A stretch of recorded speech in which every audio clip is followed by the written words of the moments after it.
the Holocaust, but came back to life, and we're continuing to remember the Holocaust, remembering all the killings that happened, the lives that were lost, the families. Now, it's always good to remember people from the past, but to dwell on the circumstances of why that happened and how that happened is not helping people to heal from the Holocaust itself. So I wrote down 5 quotes from Katie. And the first one is, as long as you think that the cause of your problem is out there, as long as you think that anyone or anything is responsible for your suffering, the situation is hopeless. It means that you are forever in the role of victim and that you're suffering in paradise. Now, paradise is assumed to be the life expression that we're living here and now in this moment. And when we say today is an opportunity to live life fully, if you're interested and if you want to have a part of that, you have to play the role in that. If you choose to sit around all day long in the gloom and the doom of I don't have anything to do, I wish I had a hobby, I don't know how to put myself into something so I can get out of this rut, you are denying the power within you to create. You're denying that there is a God presence that's greater than you are, but is within you to choose and to make anything of your life that you choose. I use Mark Victor Hansen's book on the chicken soup for the soul as an example all the time. When Mark and the other gentleman, Jack Canfield, wrote the first book, they thought it was really something that people would be interested in, how there were healings and people had miracles in their life, so they took the book to a publisher, and the publisher said, I don't think it has any merit. They literally went to 40 publishers before someone published the first Chicken Soup for the Soul book. Did they have gloom and doom and take the book and throw it into the trash? No. They felt they had something there. Intuitively, they felt within themselves there was some merit in that book. And ultimately, someone took a chance on it. And look where it is now. We deny the ideas that are within us as being potential creative ideas that have potential to be manifested into reality. We continue to repeat the choices that other people have made who have made successes of their life, thinking that if I follow in their footsteps, I can make a success of my life. When all along, there's a power and a presence within each of us that has that same creative ability as anyone else who has succeeded. Okay, the second thought. A thought is harmless unless we believe it. We talk about in the science of mind that everything is about thoughts. The science of mind is thoughts are the words that come out of our process of thinking, ideas, manifested into form. Okay? So a thought is harmless unless we believe it, meaning it's not our thoughts, but our attachment to our thoughts. And so talking about accepting what is about detaching ourselves from how things need to be. It's about allowing life to be what it is, and for us to choose and make choices and have thoughts that are not attached to anything, any outcome, but that are of our own creativity. And so a thought is harmless unless we believe it. It's not our thoughts, but our attachment to our thoughts that causes suffering. Attaching to a thought means believing that it's true without inquiring. A belief is a thought that we've been attached to often for years. The woman who went to visit her daughter created a story for herself out of the choice that the mother made on the education process for the granddaughter.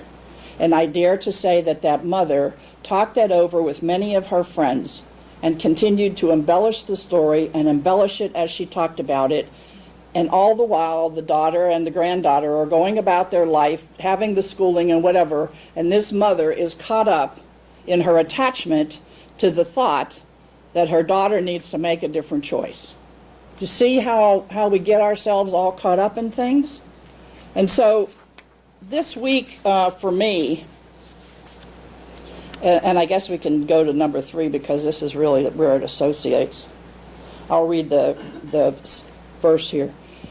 Our parents, our children, our spouses, our friends will continue to press every button we have until we realize what it is that we don't want to know about ourselves yet. They will point us to our freedom every time. So when people push our buttons, instead of us recognizing that, damn, there goes that button again, we ought to thank that person after we've dealt with whatever the circumstance and the situation is. We ought to thank that person for doing something that allowed us to find what it is that triggers us to the comments and the reactions and the, whatever people do, whatever people say. So here goes the personal story. This week in my life has been about family. And I have close members of my family that are going through some very, very strong emotional processes. And I'm very close to the situation. And watching how it's unfolding and not putting my 2 cents in before I'm asked for my 5 cents is very difficult.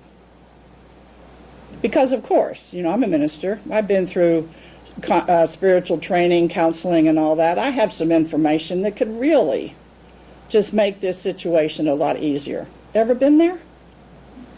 Okay? It doesn't matter that I'm a minister. It doesn't matter that I have spiritual counseling ability. What matters is that those individuals who are having their emotional processes, it's their processes.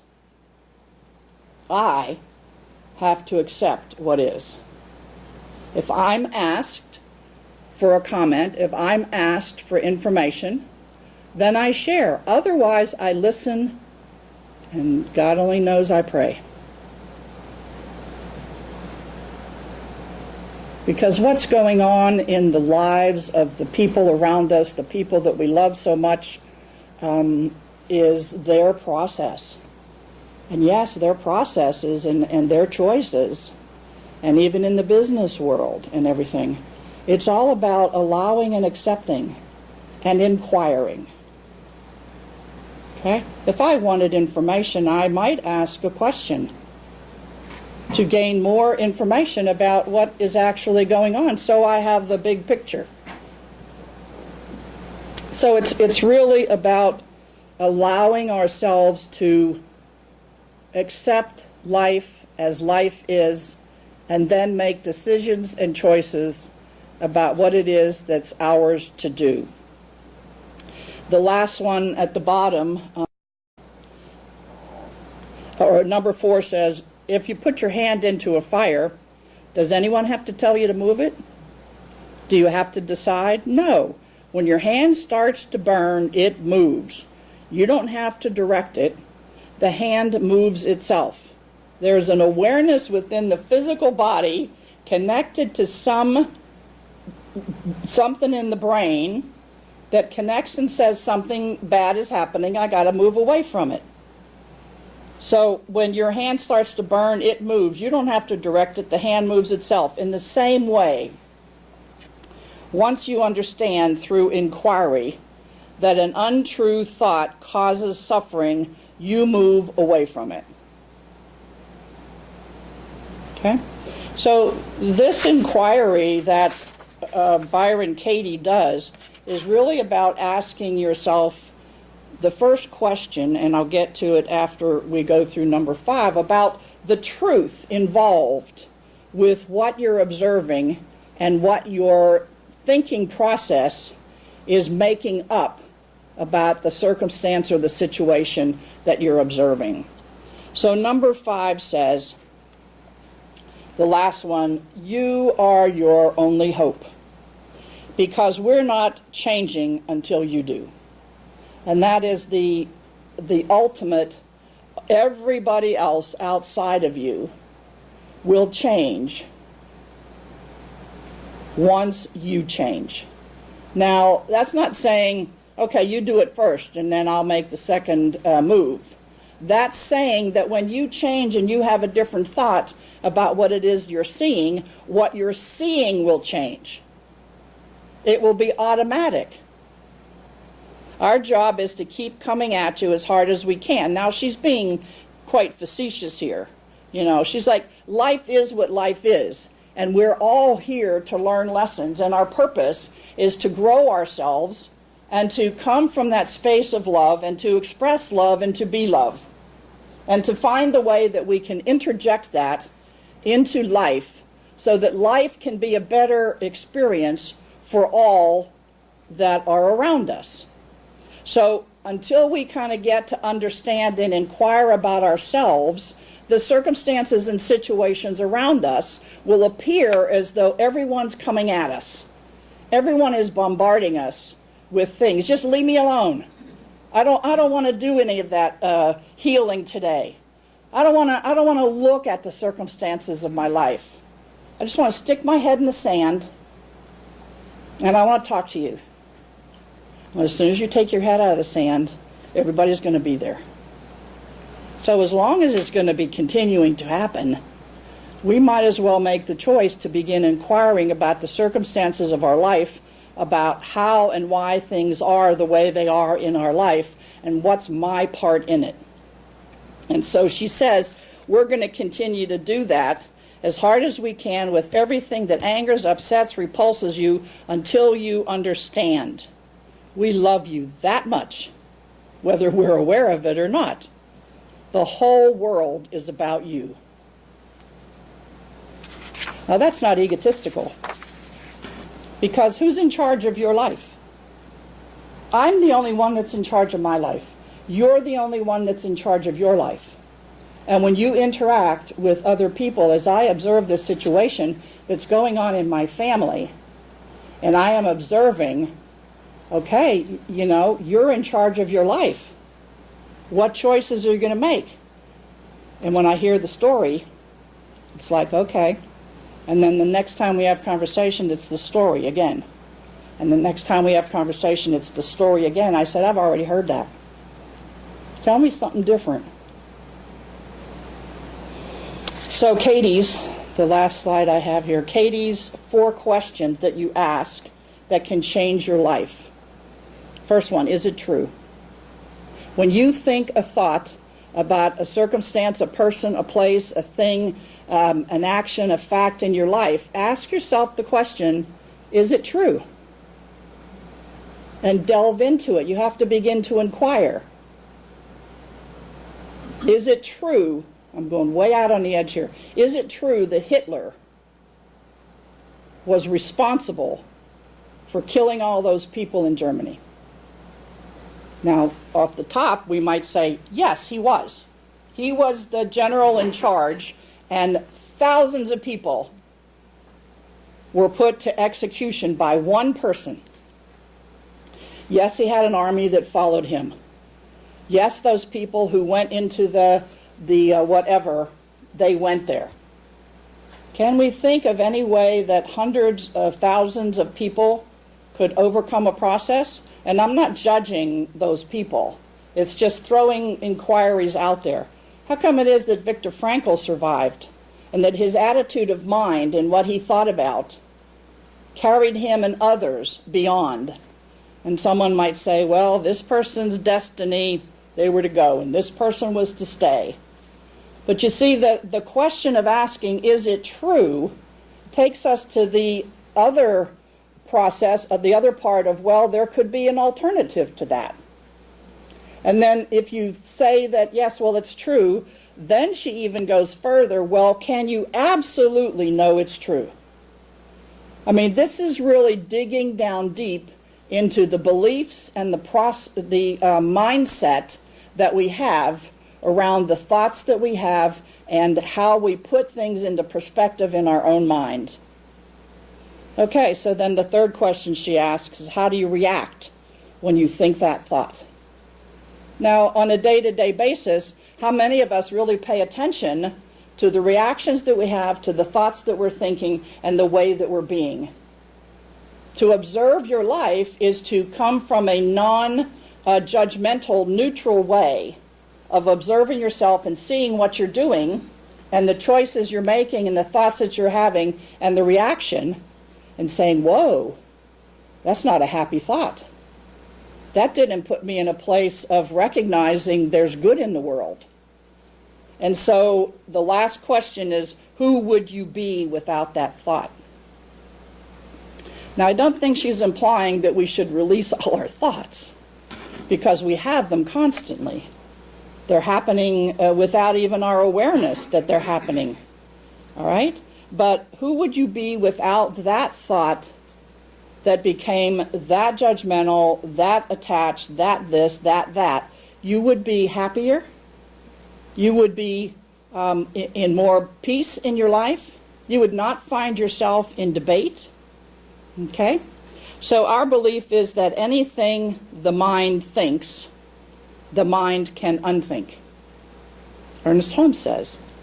And I was thinking about that quote when I was putting it down here, and I've always thought how easy it is when we're thinking and have a thought that if we want to experience our life differently, we can just unthink that thought and have another thought. But think about the many times that as you're trying to do that, you're so attached to the situation that you don't want to have that other good thought that would change the process. You want to hold on to that other thought. And so I got to ask you the question that Dr. Phil says is, how's that working for you?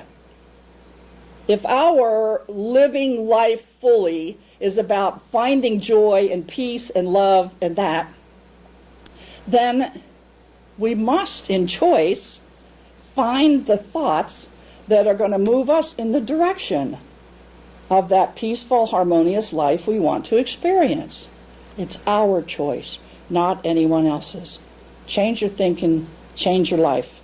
It's as simple as that. It's as simple as that. Accept what is, move on. Let us pray.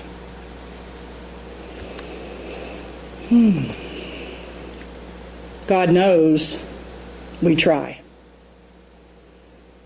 That's something that we say quite a bit. God knows I try. And it's really not about what God knows about what we are doing as much as us knowing what we are doing. And as we are doing the good, then God continues to give to us all that we need to evolve ourselves into the creative divine expressions that we are of the One. We are made in the image and the likeness of God. It was from the thought process of creation that we were brought into form from the mind of God. And all that is of God is within us. We are one. And so I know here, now, today, in this very moment, as we continue to live life, having the circumstances that we have, dealing with our life day to day, experiencing challenges that bring us the gift of understanding if we inquire, as we inquire. I know the good and the greatness of God in each of us.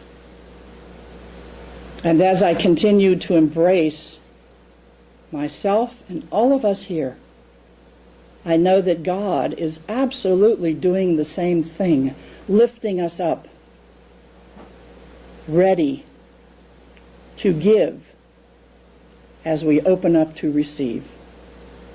So let's move forward in this day today, accepting what is and drawing upon the good so that the world will experience more and more of the greatness. I see it. I believe it. I know it's possible in God. We take a deep breath into that realization, and together we say, and so it is. And so now our